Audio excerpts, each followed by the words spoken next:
itu 1000 meter, maka di titik hitung dari titik yang 1000 itu, titik 0 sampai ke 1000 itu beda tingginya 1,5.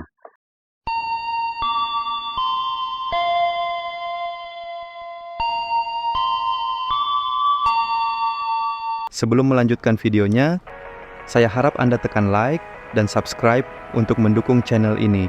Dan semoga Anda yang menonton sampai akhir dimudahkan rezekinya.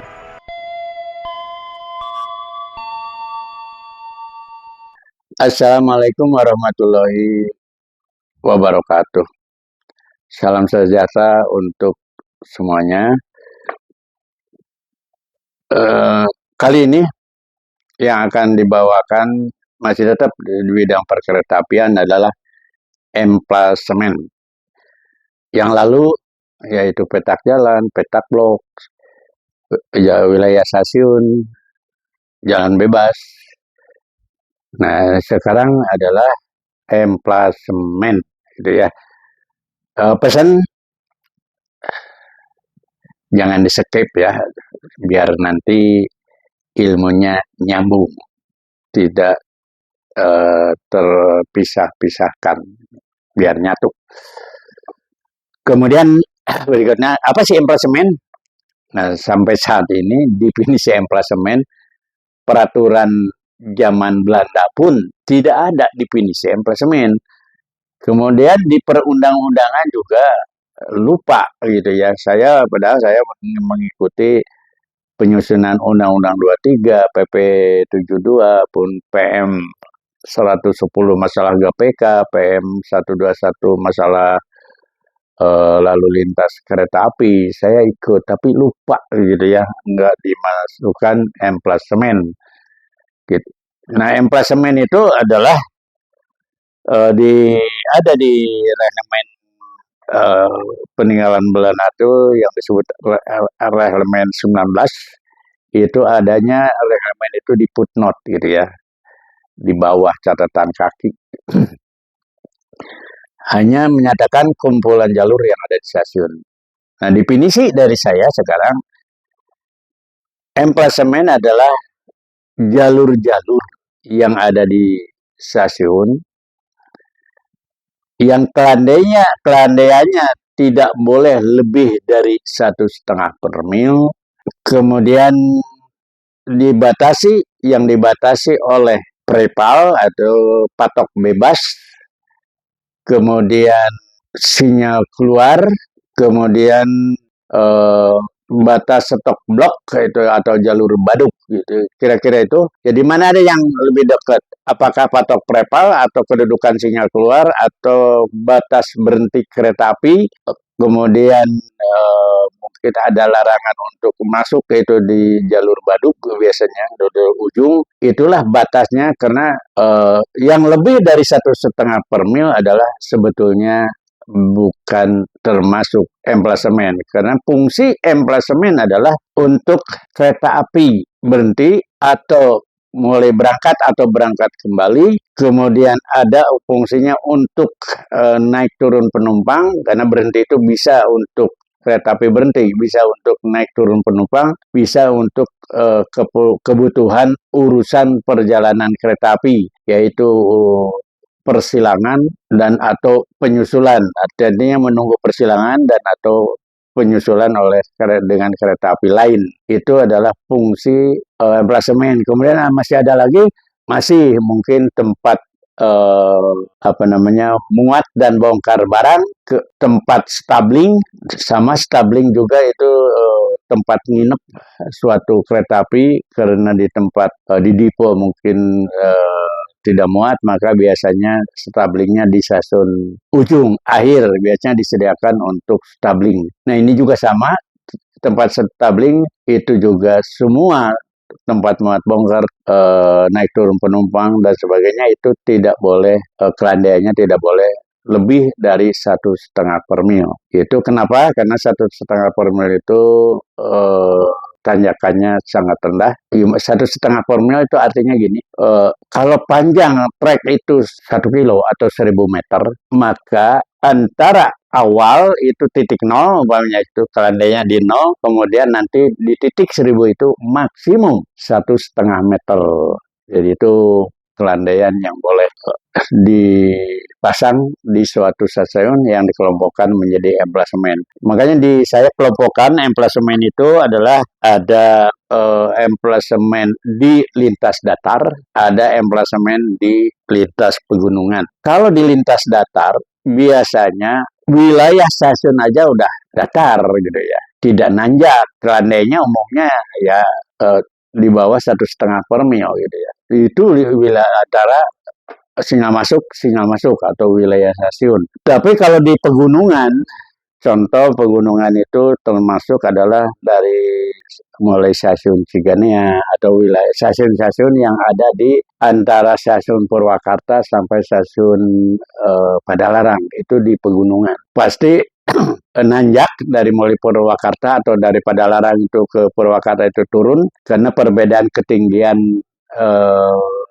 air laut. Misalnya Purwakarta ada di ketinggian di atas permukaan laut itu sekitar 10 meter, sementara Padalarang itu di ketinggiannya di sekitar kurang lebih 700 meter, maka itu ada perbedaan ketinggian permukaan laut ada hampir 690 meter. Maka diusahakan untuk tidak terlalu nanjak atau kelandaian tinggi, karena kereta api itu dibatasi kalau lebih dari 35 per mil itu harus pakai gigi gitu.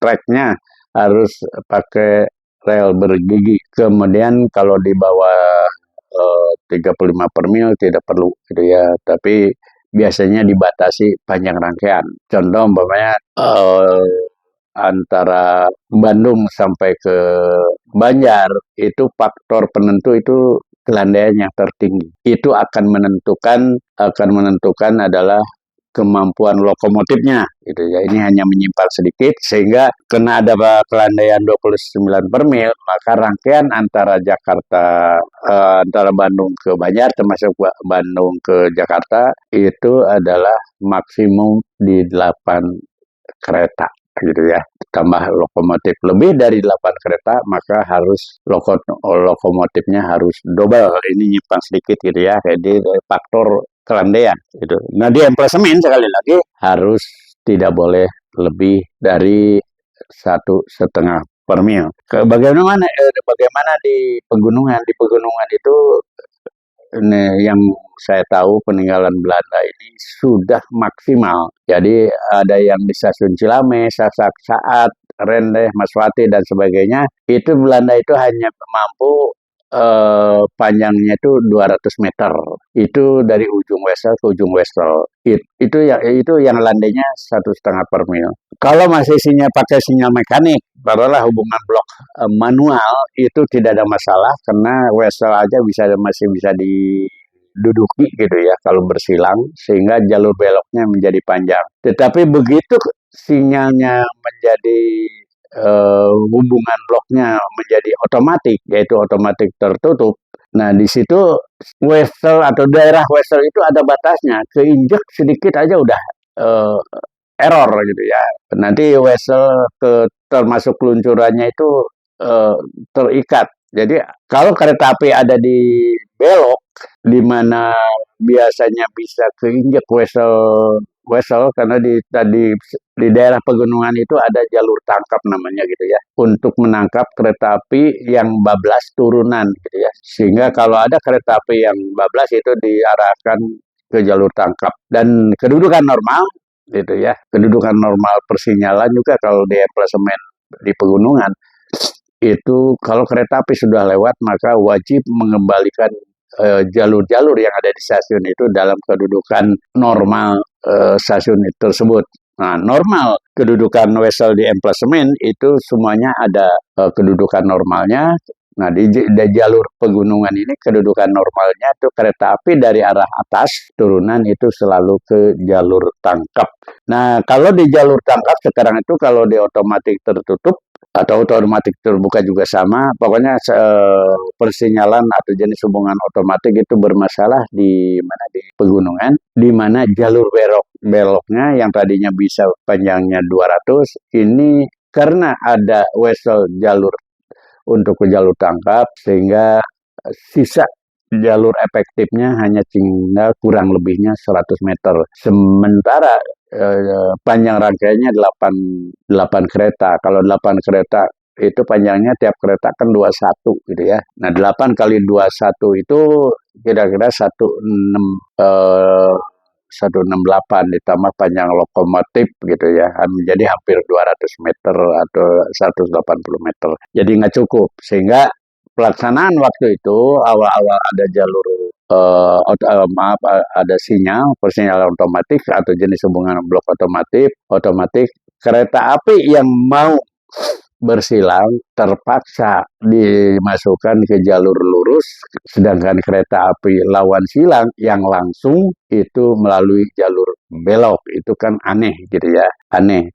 Yang langsung jalur belok, yang lurus yang berhenti menunggu persilangan itu ditempatkan di jalur lurus, termasuk penyusulan. Yang mau disusul itu masuk ke jalur lurus yang langsung ke belok. Ini agak nyeleneh dari kebiasaan dan untuk keamanan perjalanan kereta api diusahakan yang langsung disusul itu melalui jalur lurus gitu ya, kecuali di jalur simpang gitu. Simpang itu seperti Cikampek gitu ya, ada lurusnya ke Cirebon, tapi kalau ke Bandung itu pasti memasang wesel belok gitu ya. Nah, akhirnya apa untuk supaya bisa ke KA langsung itu bisa ke jalur lurus, terpaksa karena Belanda itu peninggalan Belanda membuat jalan relnya itu 200 meter itu nggak bisa diapa-apakan lagi. Kalau dipanjangin 1 meter saja berarti akan ke arah tanjakan, berarti akan menambah kelandaian di tanjakan. Kalau kita perpanjang ke arah turunan, maka turunan itu akan menambah per mil turunan. Nah, maka cara mengatasinya waktu itu teman-teman di PT KA yaitu menggeser wesel-wesel di daerah tanjakan. Apakah boleh wesel di tanjakan atau di turunan? Boleh. Yang penting satu perangkat wesel itu dipasangnya tidak boleh di daerah tekukan gitu ya. Artinya satu perangkat wesel itu harus benar-benar flat. Memang sih kalau di jalan data flatnya seperti ini, tapi kalau ditanyakan bisa aja seperti ini gitu ya. Jadi perangkat weselnya seperti ini gitu ya. Perangkat wesel tidak boleh ada tekukan di daerah wesel ini. Jadi harus di tempat lurus.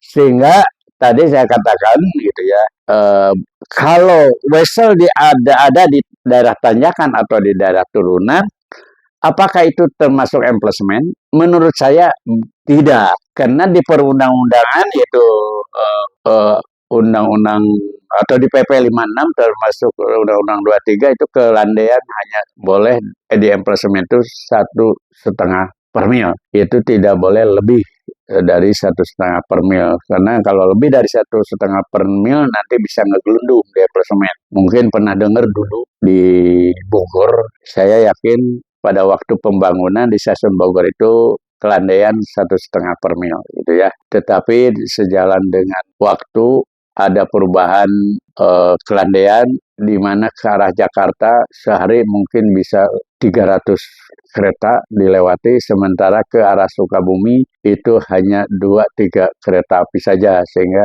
yang ke arah Jakarta itu lebih banyak sehingga kelandaian berubah. Nah, suatu malam kereta api yang nginep atau stabling menginap di stasiun Bogor di emplacement itu kereta api ngegelundung sampai ke daerah Cikini gitu ya. Itu dari Bogor tanpa masinis ngegelundung gitu ya. Untungnya sudah tidak ada kereta api, kecepatan ya bayangkan aja kereta api ngegelundung. Jadi akibat dari itu maka di perundang-undangan itu terutama di PP 56 atau 60 gitu ya, tidak boleh kelandaian lebih dari 1,5 per mil. Kalau 1,5 per mil itu diganjal dengan kayu atau apa namanya batu sedikit aja udah aman gitu ya. Karena 1,5 per mil, sekali lagi 1,5 per mil itu kalau panjang trek itu 1.000 meter, maka di titik hitung dari titik yang 1.000 itu, titik 0 sampai ke 1.000 itu beda tingginya 1,5 meter gitu ya. Jadi di pegunungan itu semua wesel disimpan di apa namanya, ditanyakan atau di turunan. Hanya yang dipertahankan itu yang tidak ada weselnya, yaitu untuk kereta api berhenti karena untuk kebutuhan persilangan dan atau untuk penyusulan. Yang kedua untuk fungsinya untuk menaikkan dan menurunkan penumpang, itu murni tidak ada wesel di pegunungan. Dengan weselnya dijauhkan, ada ditanyakan ditanyakan atau di turunan, sehingga kereta api yang berhenti untuk persilangan itu ada di jalur belok gitu ya, di siding. Sedangkan untuk langsung adalah di jalur lurus gitu, itu di emplasemen. Kemudian emplasemen itu macam-macam gitu ya. Kalau untuk 2 jalur, apalagi jalur ganda itu ya, emplasemennya itu nggak ada gitu.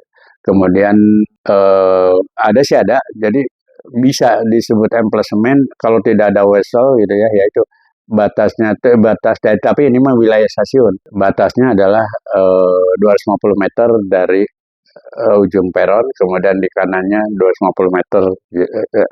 Intinya kalau tidak ada wesel, kekuasaan wilayah stasiun itu 250 meter kiri kanan suatu perhentian kalau dulu mah halte gitu. Kemudian kalau jalur tunggal gitu, jalur tunggal kalau 2 jalur ya biasanya sayap. Kemudian ada juga yang simetris, nanti kapan-kapan insya Allah akan memberikan gambarnya. Ya mudah-mudahan ini juga diusahakan akan gambar simetris kayak apa. Tadi juga mungkin yang kemarin-kemarin atau yang lalu-lalu, wilayah stasiun apa sih, jalan bebas apa sih, itu nanti insya Allah gambarnya akan diberikan, diselipkan gitu kan, diusahakan. Kemudian ada lagi di jalur ganda. Itu jalur ganda juga sama. Ada sistem penyusunan emplasemen atau track layout atau tata letak jalur. Ada yang sistem sayap, artinya 3 jalur di sebelahnya gitu ya.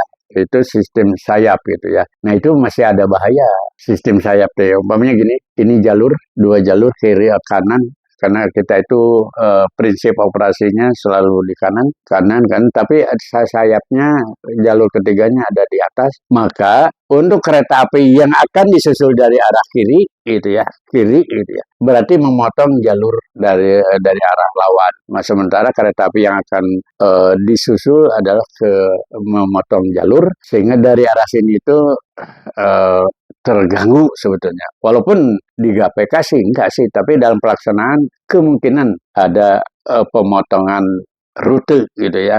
Ini membahayakan, atau kereta api harus berhenti di depan sinyal masuk gitu, untuk memberi kesempatan kereta api yang akan disusul. Itu bahayanya gitu. Kemudian kalau 4 jalur sayap itu, ini 2 jalur utama raya, nanti ada di atas ada di bawah gitu, yaitu sayap gitu ya. Biasanya itu untuk fungsinya untuk kereta api atau khusus stasiun antara. Bisa saja di stasiun itu tidak ada kereta api satupun berhenti untuk menaikkan dan menurunkan penumpang. Tapi fungsinya adalah untuk penyusulan. Kalau di jalur ganda, penyusulan. Kalau ada penyusulan, maka disusulnya di stasiun yang ada sayapnya gitu. Kemudian ada lagi yang jalur pulau.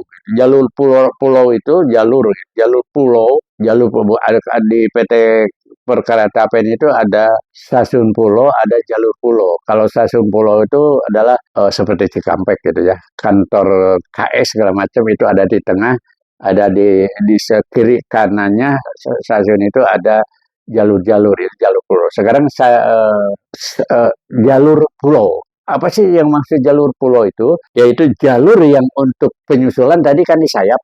Nah sekarang jalur penyusulan itu ada di tengah gitu ya. Di tengah, sehingga kereta api langsung itu belok gitu ya. Tapi tidak melalui wesel belok. Gitu. Tracknya yang di radiusnya diarahkan. Sementara yang untuk kereta api disusul itu ada di tengah. Gitu. Yang 4 sayap itu 2 disediakan 2 jalur, jadi pulaunya 2, kemudian yang jadi ada 4 jalur, 1, 2, 3, 4. Jadi ini untuk langsung, ini yang jalur 1 juga untuk langsung gitu ya, kereta api langsung. Sementara untuk kereta api yang untuk jalur yang 2, 3 ini adanya di tengah. Itu fungsinya yaitu pertama untuk tadi bisa untuk di penyusulan, tapi yang lebih utama itu lebih bermanfaat itu untuk stasiun terminal. Stasiun terminal itu stasiun yang ada kereta api berawal yang berakhir. Contohnya mungkin yang lalu itu di stasiun Bekasi. Kan KRL itu ada sebagian berakhir Bekasi, kemudian langsung pasti hanya lewat saja. Maka di stasiun Bekasinya langsung itu antara jalur 1 dari arah Jakarta, jalur 4 dari arah Jakarta, ke arah Jakarta. Sekali lagi di Bekasi itu jalur 1 dari arah Jakarta, jalur 4-nya ke arah Jakarta. Sementara KRL yang akan berakhir itu adanya di jalur 2 dan 3. Nah sekarang dengan track layout yang baru itu agak nyeleneh gitu ya. Kok stasiun terminal gitu ya dan antara gitu. Kok Bekasi itu stasiun sayap. Nah, stasiun sayap itu ada saling mengganggu antara KA jarak jauh dengan KA yang berakhir gitu ya, dengan KA komuter. Artinya gini, kalau kereta api masuk tidak mengganggu, contoh gini, kereta api dari arah Jakarta, Jatinegara masuk ke jalur 1 ke kanan, tapi berangkat motong gitu ya, motong arah gitu ya. Atau waktu datang masuk ke jalur 4 memotong arah, tapi berangkat tidak memotong arah. Itu kelemahannya.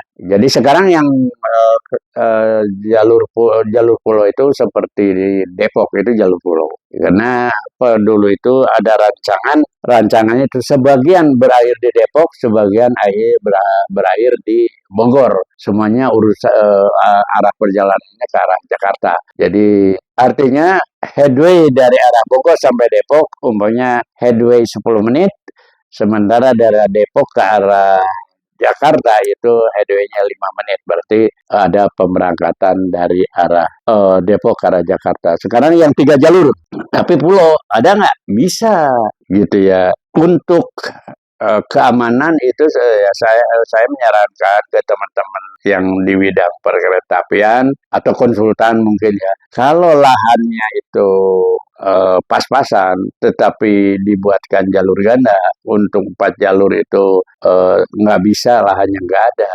maka 3 jalur bisa, tapi untuk supaya keamanan perjalanan kereta api, maka yang untuk langsung adanya di 1 dan 3 gitu ya, antri 1 dan 3. Sementara yang tengah itu untuk penyusulan dan bisa juga itu untuk kereta api terminal gitu, stasiun antara dan terminal. Jadi sebagian kereta api berakhir di di stasiun tersebut, kemudian sebagian dari arah seperti contohnya stasiun Depok Baru. Stasiun Depok Baru itu 3 jalur. Stasiun Depok Baru itu 3 jalur itu yang tengah adalah untuk yang berakhir atau untuk yang disusul. Karena dulu itu ada penyusulan juga sih, karena dulu itu ada kereta api Pakuan gitu ya. Ada KRL biasa. Pakuan itu dari Bogor sampai ke Gambir itu tanpa berhenti gitu ya, pasti ada yang disusul. Nah, Depok itu Depok Baru, bukan Depok Lama ya. Stasiun Depok Baru itu dulu dirancang untuk stasiun Depok Baru itu adalah untuk penyusulan dan juga sebagian KA gitu. Tadi kan sebagian KA 10 menit dari Bogor, 10 menit dari Depok Lama. Kemudian bisa aja sebagian yang dari Depok itu sebagian berangkat dari Depok Baru. Jadi dari Depok itu bahkan dari dulu itu Depok Baru itu menjadi stasiun utama gitu ya. Karena bangunan juga megah banget gitu ya. Jadi Anda dengan Depok Lama dengan Depok Baru itu sama-sama stasiun terminal juga gitu, stasiun antara dan terminal. Itu untuk di teman-teman untuk jarak jauh gitu ya. Jarak jauh diusahakan gitu ya, ke tempat penyusulan yang lahannya terbatas gitu. Itu diusahakan jalurnya jalur pulau Jadi jalur 1 dan 3 itu untuk langsung, ada 1 untuk dari arah kiri, yang 3 dari arah kanan. Sementara jalur 2-nya adalah untuk kereta api disusul atau untuk kereta api yang berakhir perjalanannya di situ mau balik arah dan sebagainya gitu ya. Itu diusahakan karena ada unsur bahaya yaitu jalur ganda masih ada persilangan. Cuma berbeda kalau di persilangan di jalur tunggal definisinya itu suatu kereta api dikatakan bersilang kalau kereta api tersebut menginjak bekas kereta api yang bersilang itu. Jadi nantilah kita belajar terkait persilangan. Nah, kalau jalur ganda di Jatinegara kayak di mana di Gambir masih ada persilangan, yaitu kalau kereta api itu harus menyeberang gitu ya, menyeberang jalur lawan. Nah, itu bersilang sebetulnya. Bersilang. Cuma silangnya di titik, yaitu titiknya titik Weso. Jadi bersilang. Kalau tadi bersilang di jalur tunggal itu hampir sama dengan antara atau panjangnya itu hampir sama dengan petak jalan. Dikurangi aja panjang Weso gitu ya, panjang emplasemen. Kira-kira itu persilangan di jalur tunggal. Tapi persilangan di jalur ganda sekali lagi umumnya hanya di titik Wesel saja. Tapi definisi itu sampai sekarang nggak ada. Ini hanya pendapat pribadi gitu ya. Bahwa di jalur ganda pun masih ada persilangan, yaitu persilangan di titik Wesel. Seperti contoh lah gitu ya, contoh gitu ya. Kereta api jarak jauh gitu ya. Kondisi sekarang di Jatinegara, kereta api mau ke Pasar Senen atau mau ke Gambir pasti menyelam dengan kereta api yang dari arah Pasar Senen atau dari arah kalau ke arah dari Jatinegara ke arah Pasar Senen itu memang tidak menyelam, tapi kalau dari arah Manggarai mau ke Dipo Cipinang itu memotong jalannya banyak gitu ya, maka persilangannya itu pasti banyak juga. Sekali lagi, kalau di jalur ganda masih ada persilangan, hanya persilangannya di Weso gitu ya. Saya kira mungkin itu untuk masalah emplasemen.